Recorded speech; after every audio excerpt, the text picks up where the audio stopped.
Are you thankful? Well, you're about to be. If you clicked on this presentation today, we are exploring the Thank Bay at San Juan Center as the D4 Radar Associate and D-Side Controller. This is an exciting presentation. We haven't touched the Thank Bay yet. We've kind of danced around it in our presentations. We explored Yayo Nadu to the east. We really haven't touched Lent. We've been in Sector 6. We've been in Sector 2. We've been in Sector 8 and a little bit of Sector 4, but now making our way west, we will go over some things to go over to be aware of in the D4 radar associate and non-radar controller environment. I'm really excited for this presentation. I think it presents some full fidelity items that you will see. It will hone in on skills that we've been trying to build in the D-side videos here at Ready, Set, Heavy Jet. So Steve here, couldn't be more excited. Thanks for clicking on the link and enjoying this time together. Cannot wait. I will see you at the bulleted list and we'll get this thing started. If we're going to have one bulleted list this presentation, it might as well be wham bam, thank you Pam, Beasley. Yep, little office reference there. Jenna Fisher, wonderful, wonderful. Just all tied in as if Michael Scott was saying it and he was your FLM. It's kind of a funny thought if you ask me. So without further ado, this presentation, we're going to explore how to excel at being a radar associate and D-side all at once, right? We know that we do this often in all the sectors that we talked about, bouncing around from 2 and 8 and a little bit of 6. Actually, primarily 6 is all radar associate, but 4 is that mixed environment. So we're no stranger to the idea of wearing both hats, trying to become a good teammate as the non-radar manual controller and the radar associate, taking a look at the scope, seeing what's going on. We're going to breeze through some points and keynotes of the San Juan Center and New York Center letter of agreements, a very short letter, but there's a couple potent paragraphs that you should be made aware of if you're not already. If you are already aware, it is just going to be a good review and kind of answer that why as we try to do. We like to answer the background information, just give you some extra knowledge. Whether you take it, leave it, it's whatever, it'll be there for you. Proper coordination, preparation. We know that we always discuss and really emphasize preparing the strip for coordination before you touch the ETVS and queue up the phone line, whether it's a shout line or a ring line. Just know exactly what is going on. Make sure you have all necessary items ready. Have your pen ready, all that interesting stuff that we kind of like to have done. Have a good idea of what will be approved. It's always interesting to think about what lies outside the airspace. Sometimes as a controller, both radar and D-side, we are so preoccupied and worried what's going on in our jurisdiction, our sector, our center. But sometimes it is good to facilitate safety as we are so accustomed to doing and taking a look what takes place shortly outside of our boundary. What are we asking for another controller to approve? Are we setting them up for something? So taking a different look. And it's unique in Sector 4 in a couple ways.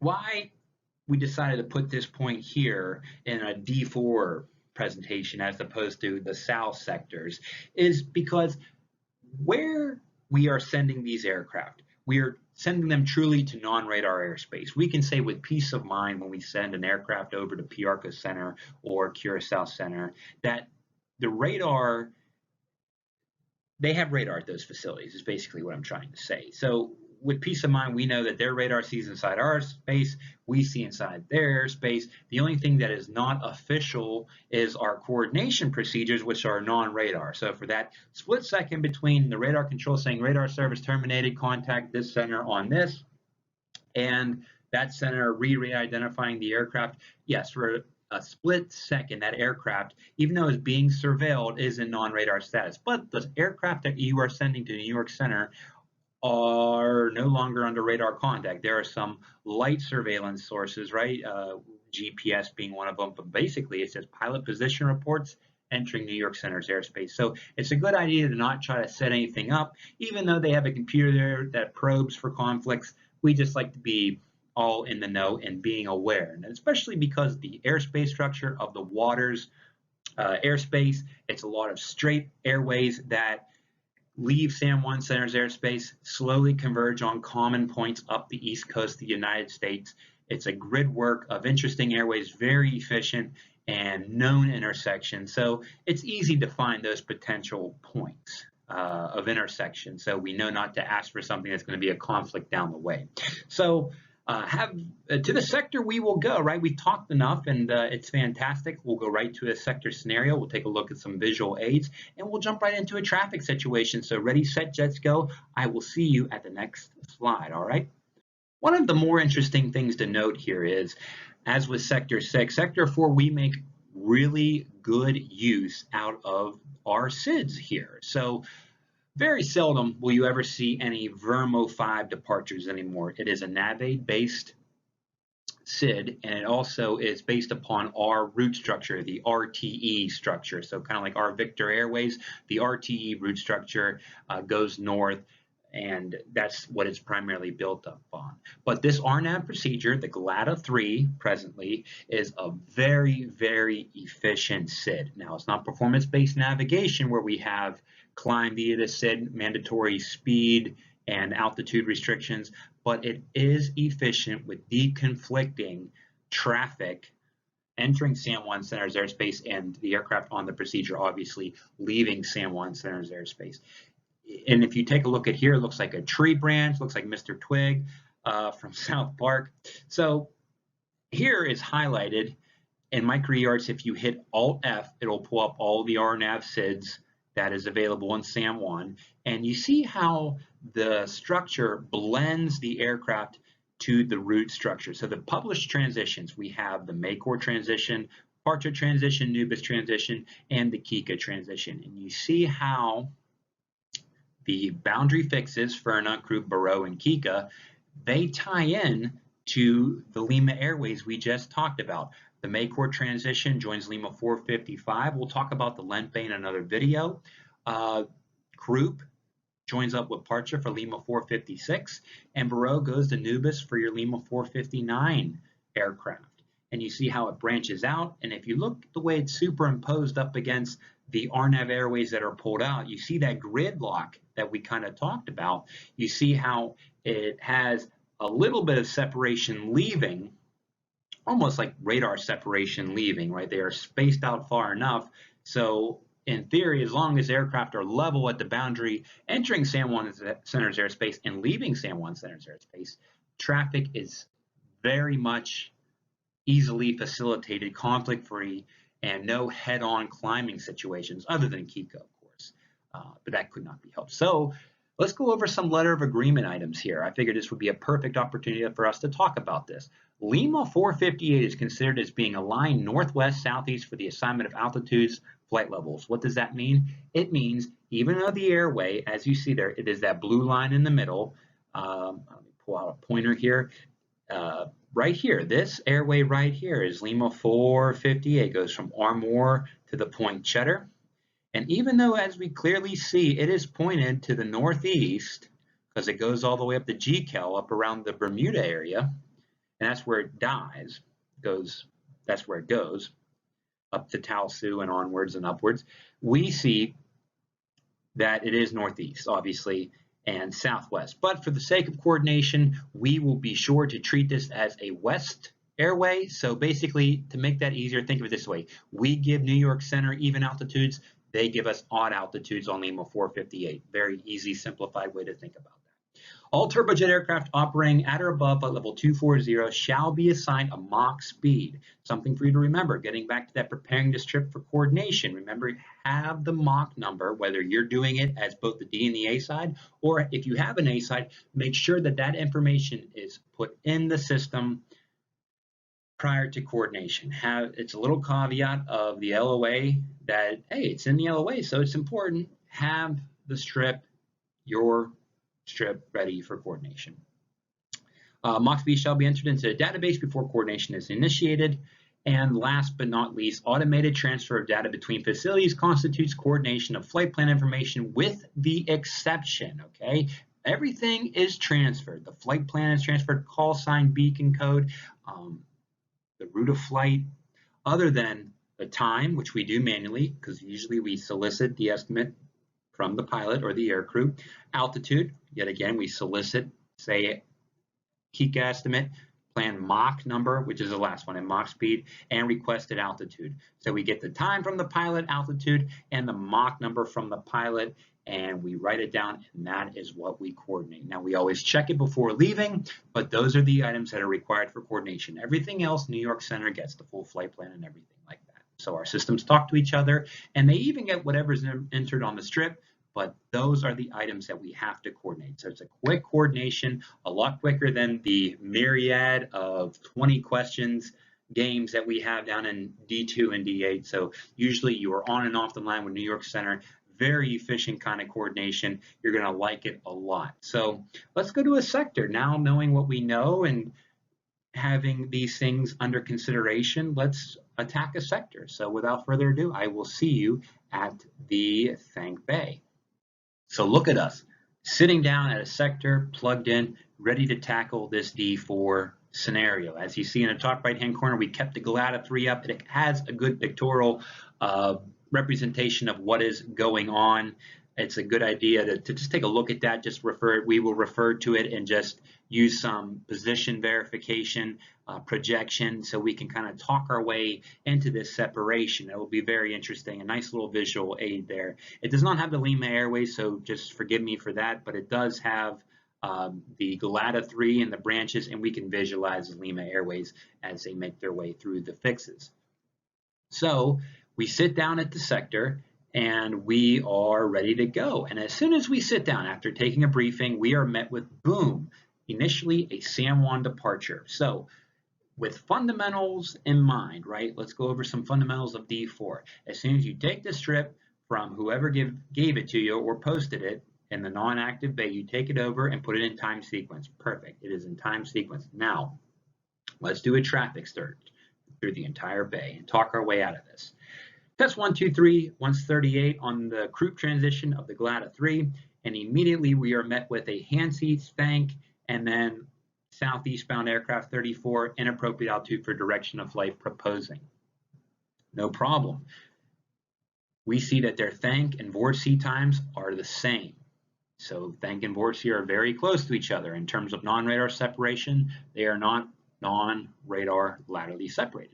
So immediately, right off the bat, we keep in mind that 33 is probably a great altitude for this aircraft, test 1, 2, 3 to maintain upon seeing test 2, 22 enter the airspace and get radar identified.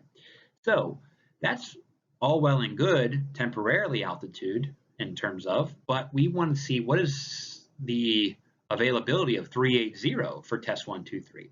So we take a look at test 111, and yet again, another 38 going southwestbound on Mike 597, and they have 1 minute of difference, VORC and thank times respectively. So yet again, we have to watch out for this aircraft as well. Another 34 here, but this one is leaving San Juan Center's airspace, going northbound, Kika, no factor at all. The Aduca time, Lima 459, is laterally separated from the Galata 3 departure. You see that Lima 459 goes down here, that's Aduca there. Sorry about the bad trace there, but you see no conflict at all, and there's no conflict at Kika because this aircraft isn't going over Kika. So here we are, 36, Kika, thank, Janma, another southwestbound aircraft on Mike 597, and no factor at all. We have crossing. This aircraft will actually be out of the airspace at 0707, and this aircraft, test 555, won't even be in the airspace. They'll still be 7 minutes northeast of San Juan Center's airspace at a different altitude nonetheless. 33, no factor there. Yet again, this aircraft will be gone by the time these aircraft show up. 36, these are aircraft that are also outbound somewhere south of our sector, so somewhere in San Juan Center's airspace where we were able to, verify the mode C and write leads that they're radar identified by some San Juan Center controller. So no factor there with these guys, 36, 37, and they're level. And now we see here as well, 37 yet again, and 39, no big deal. So we are prepared to prepare this trip for coordination. See there, double preparation, 33 with a T, and we call up New York Center. Actually, let's just say by chance, as soon as we get done writing in red, we get a call from Kraft. craft San Juan estimates. We enter and they start. They say test 222, Hansi time and level 0659 5340 appropriate altitude for direction of flight. And I was a little overzealous there. I got a little ahead of myself. Level 3, test 222, Hansi is 0659 5340 is approved. Next, test 111, Kika. Test 111, Kika time and level 0656, flight level 380, Mach 0.85. We take a look there. We already discussed this. Flight level 380 is approved. Test 111. Next, test 555, Kika. Test 555, Kika time and level. Kika is 0712, flight level 360. Flight level 0712 Kika. Flight level 360 is approved. Next, test 1111 at Hansi. Test 1111, Hansi time and level 0716, flight level 330, 0716, flight level 330 is approved. They give their initials, that's it, that's all they wanted to give us. And before we give our initials, right, we say, I have one for you, and they'll say, go ahead. You catch them on the shout line, just as we have gone over many a times in our D2 and D8 scenarios. Test 123 crew, test 123 crew time and level 0707. Mach 0.78 at some point in time. The radar controller put Mach 0.78 in there, and Mach 0.78, flight level 380. Test 123 0707, flight level 380, Mach 0.78, approved. Approved, give your initials, that's it, done. Wonderful job. So you see how that happened. At some point in time, the R side put that in. We can even pretend that we followed through properly and put a check mark there, put the Mach number in, and we carry on. And you see how this all works out. We have lots of aircraft approved. We can even start offsetting aircraft because we have test 888, which we don't have numbers on yet. Maybe they're not talking to R2. As we see, they are talking. They're entering the airspace from VC Bird, so those times can be off, and they often are, because you know from our D2 and D8 discussions, and more often than not, that the aircraft are always late coming out of VC Bird. So that's all craft wanted to give us. So far, so good. Great job. So we let our R side know via that non-verbal coordination, 33 is a good temporary altitude, and also think of it this way. Either the R side can use radar to climb this aircraft all the way up to 38 or maybe even 37, because they are looking at the radar, seeing how the aircraft performs, and assuring using radar that these aircraft are not a factor. So even if they were to stop at some higher intermediate altitude, even after Vorse, they have about 35 to 30 miles to get that aircraft up and over. So there's ways that the radar can do it, but at least you have given a vertical non-radar separation suggestion because you traffic scanned the non-radar boundary. Good job with that. Let's keep it going. Welcome back. Here we are at the sector, and test 123 strip is now flattened, coordinated, and from that brief transition from the last slide to this slide, we are met with two aircraft now offset. Apparently an aircraft departed, test 444, and it's been posted, and test 888 is on frequency, so the R side is soliciting the Mach number, estimate for Kika, and the altitude request. So without further ado, since we have one aircraft climbing out of San Juan on the GLATA 3 Kika transition, test 444, let's do a thorough traffic search. Starting at the bottom, test 222 is going to enter the airspace at 0659, flight level 340. Okay, no problem with that. We know that we approved them wrong for going southeast bound. So, and right there, so let's think of it this way. Let's use this map as if we were looking across to the radar scope, because we are radar associates. We can interpret and use the radar data to help make our job easier, to project and plan for where these aircraft are going to be based upon the targets, how the aircraft are performing. You know, you can look at the radar with a purpose and use it, right? It's a tool. So there we go. There's one aircraft that we might have to watch out for because they entered the airspace at 0659. Also, using the strips will tell a story too. Where will test 444 be at 0659? Well, they're going to be 15 minutes into the GLATA 3 departure, so maybe just north of Mali, something like that, climbing at a relatively good speed at a relatively good rate. So this might be something for the radar to watch out for. Now you can let them know, no need for red W's, because this is a situation where the radar will present, this is what the radar controller is scanning for.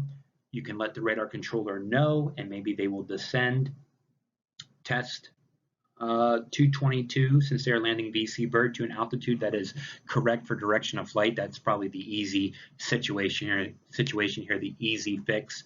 But also, since you have an aircraft climbing, just let him or her know, and things will work out just perfectly. So yet again, no need for red W's, just something to keep in mind. You might want to tell your radar controller. Moving on, we have test 1, 2, 3. This is lateral separation all day. As you see, the branch of the GLATA-3 departure just branches off and is ensuring lateral separation on the procedure between the Kika and departure transition with test 1, 2, 3, our previous SAM-1 departure. Test 111, going south westbound on Mike 5, 9, or 7. So yet again, here, let's just project and think where these aircraft are going to be at their respective times. This aircraft enters airspace at 0656. Where's test 444 going to be at that time? They're only going to be about 12 minutes into their flight. So yet again, maybe south of Mali, maybe just over here. Yet again, no factor. Just upon that course, going southwestbound, yet again, lateral separation. Nothing to watch out for the climb to 39. No big deal there. Next thing is the other aircraft. Who is level? Test 888. This other aircraft that we are preparing for coordination. They're level at 34, and they are leaving the airspace 5 minutes after test 444. We know that more often than not, 99.99% of the time, we do not coordinate climbing aircraft to craft or Apollo. Aircraft are not in a climbing condition. They are level. So just based upon that logic, you will know that these aircraft will be separated, vertically separated at their requested cruising altitudes, leaving with total peace of mind. Test 555 is an aircraft that is also on Mike 597 at 36. And look at the time. 0712 is when they enter. And this aircraft will be at a beam thank. So right when this aircraft is entering a Kika, this aircraft, our departure, on the Kika transition of the GLATA-3 will be somewhere around Thang. Yet again, once this aircraft hits and is established on that southwestbound heading, and this aircraft's on a northeastbound heading, yet again, you're looking at a situation where you don't really have to worry about it. Lateral and is going to exist. Lateral separation will be fine. Okay, moving on to test 111. Hansi going southeastbound, Hansi at 0716. And this aircraft will be somewhere between Thank, so north of Thank, right, because at 0713, they're going to be at a Thank fixed radial distance. And 8 minutes later, they're going to be at Kika, leaving the airspace. Now, using logic again, this airspace enters at 0716, so we can deduce that our departure that we are doing this traffic search for, this exhaustive traffic search, believe me, this is exhausting mentally. We're looking at them somewhere on this branch here of the procedure. Yet again, no true factor radar or non-radar with these aircraft.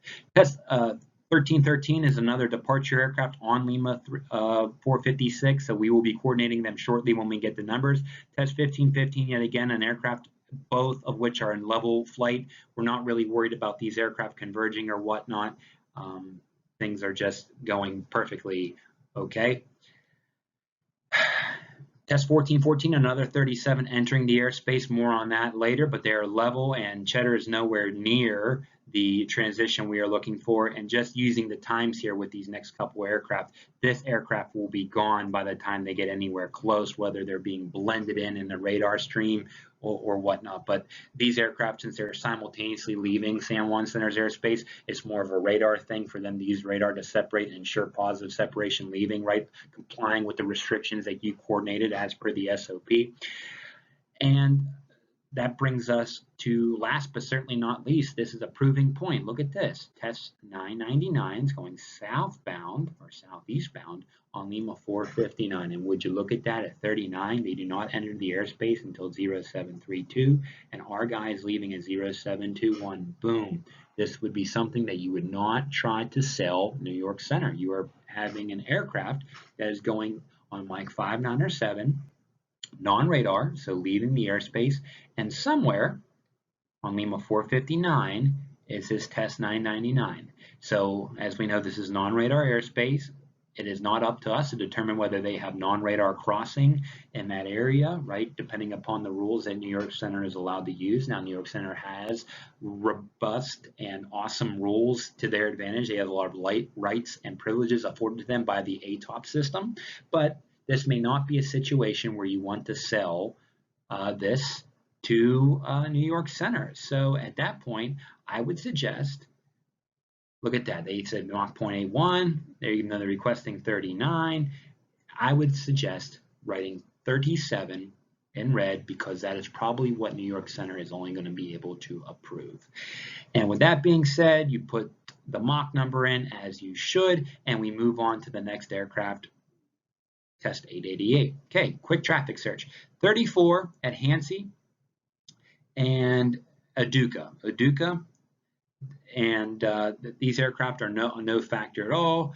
This might be a radar thing, like, hey, you might want to watch out for these guys. Yet again, since we have what is characteristics of aircraft that are going opposite direction, inappropriate altitude for direction of flight, yes, there will probably be some radar situations that, hey, the radar might want to watch this because, look, you have this guy at 34, but yet again, a simple drop to 33 or a climb to 35 will alleviate these weird head-on situations because, as we know, off, inappropriate altitude for direction of flight, or flying correct for direction of flight has separated more planes than any air traffic controller in the history of mankind ever has. Funny little joke there. Yet again, test 1, 2, 3, going out Krupp. This aircraft's going out Kika. Different altitudes requested, no factor there. Yet again, this aircraft is at 38. This aircraft's at 34, no factor there. We already talked about how this aircraft can be at 37, and if there is a factor, the radar controller is going to make sure that they see both of these aircraft converging on Kika, even though this aircraft is slightly ahead. Whether they're truly converging or not, it's up for the radar. But yet again, something as a radar associate, look across the scope and say, hey, this is not a factor. They're requesting different altitudes leaving the airspace. We don't really ever coordinate climbing conditions with craft. Very seldom do we ever do with New York Center, both craft and Apollo. Sometimes we do, but 99% of the time you're going to be looking at aircraft straight and level flight, so no big deal there. Yet again, 36 staying below, 33 Hansi going southeastbound. We know that this aircraft is going to be a Thank at 0721. This aircraft is going to be somewhere between Aduca and Kika. Yet again, no factor there, just using this kind of logic that we are. 36. Yet again, another aircraft that is already level, 37 already level, vertical, 37, and 39, all vertically separated. These aircraft are ready for coordination. Call craft on the line. Craft, San Juan Center estimates, craft.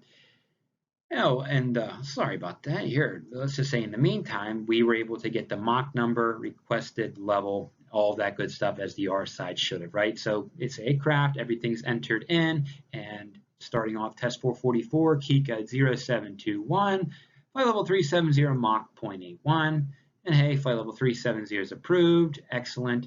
And then test 888, Kika time of level, Kika 0726, flight level 340, Mach 0.83, flight level 340 is approved. See, very painless, very simple, on and off the line. They have the flight plan. No, you're not going to copy any details down. Everything is so much easier in this sector. It just takes a little bit of brain power. But guess what? You don't have to think of it on the fly. You don't have to take it from a suspense bay, put it in here, and be like, oh man, what is this? No, you just do it. It's awesome. That's what makes it so easy breezy about Sector 4, because everything is in the know. You don't have to do it on the spot.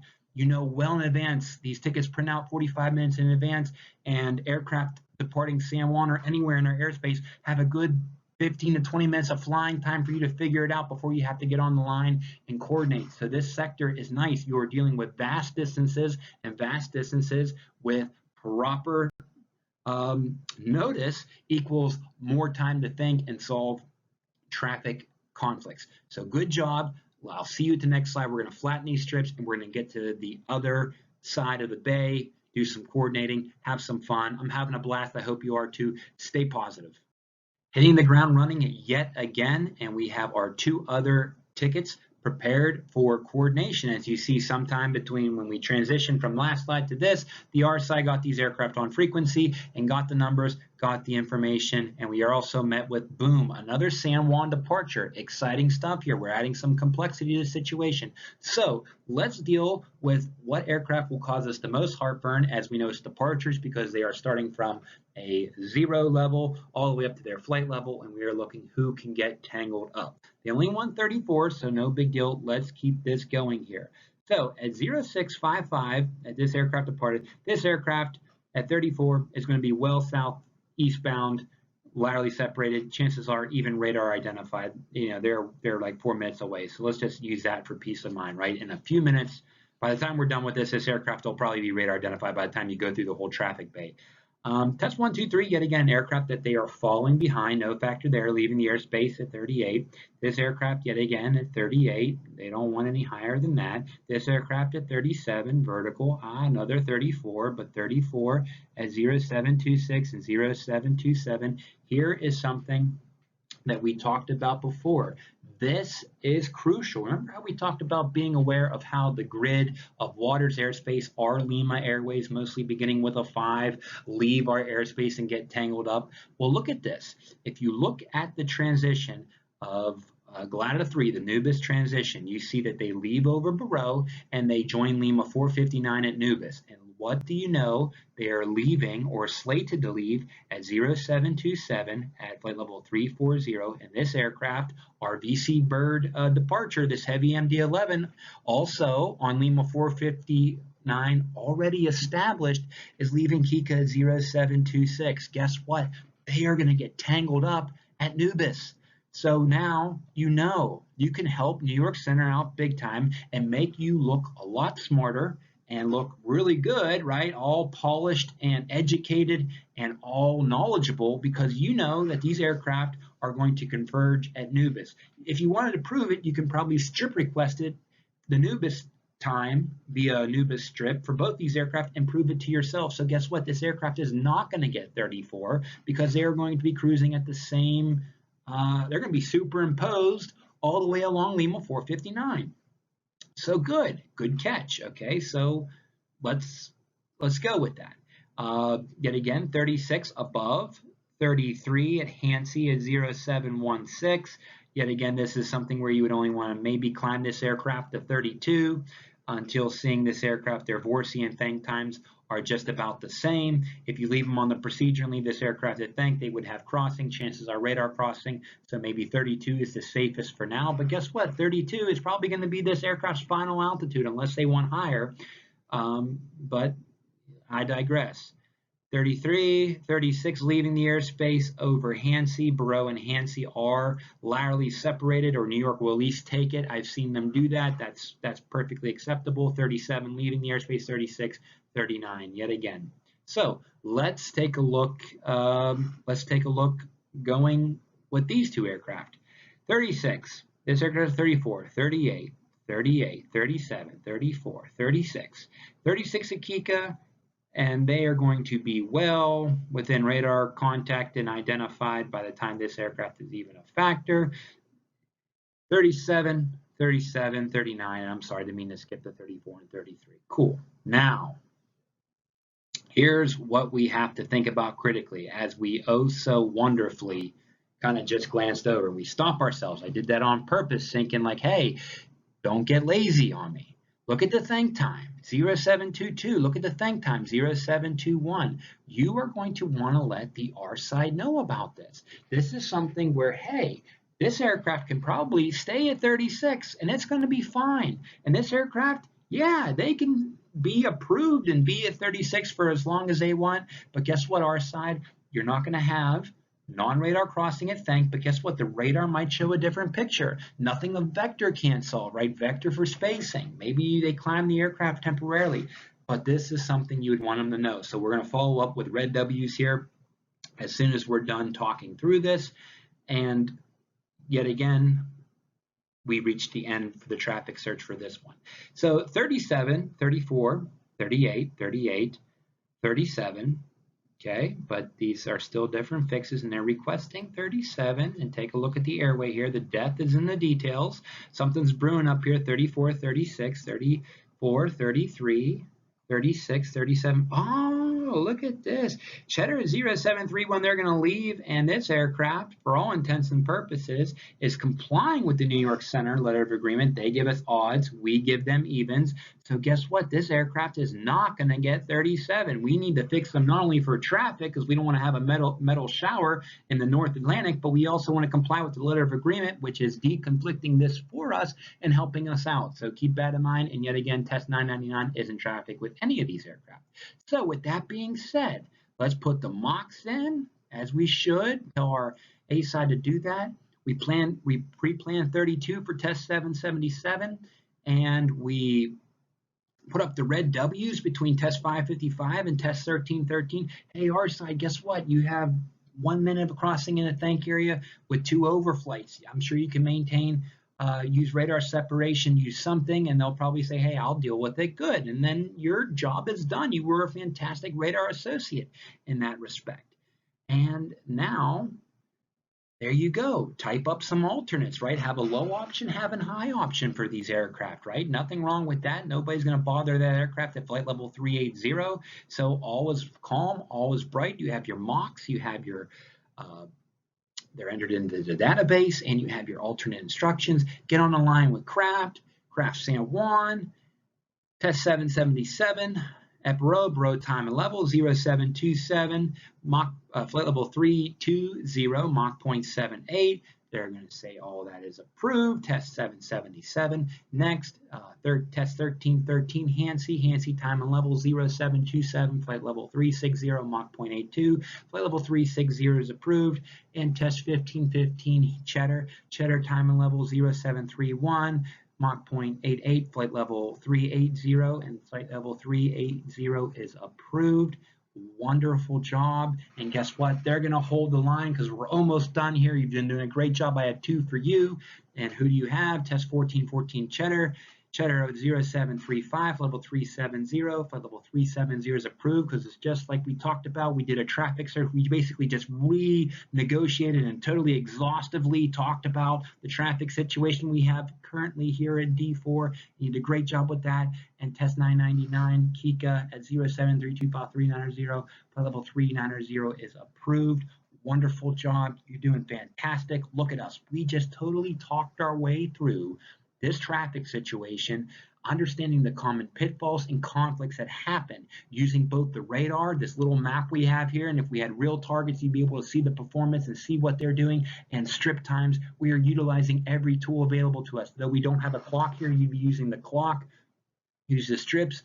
This is how you do ATC non-radar. You know where they are, you project, and you pre-plan, understand where these aircraft are going and where you are sending the aircraft. It's a very exciting skill to acquire and to master, and you'll never stop mastering it. So that's what makes it so much fun. It's just awesome. So great job. I think we have one more thing to do. I think there's going to be one more departure. I will see you at the next slide. Great job, guys.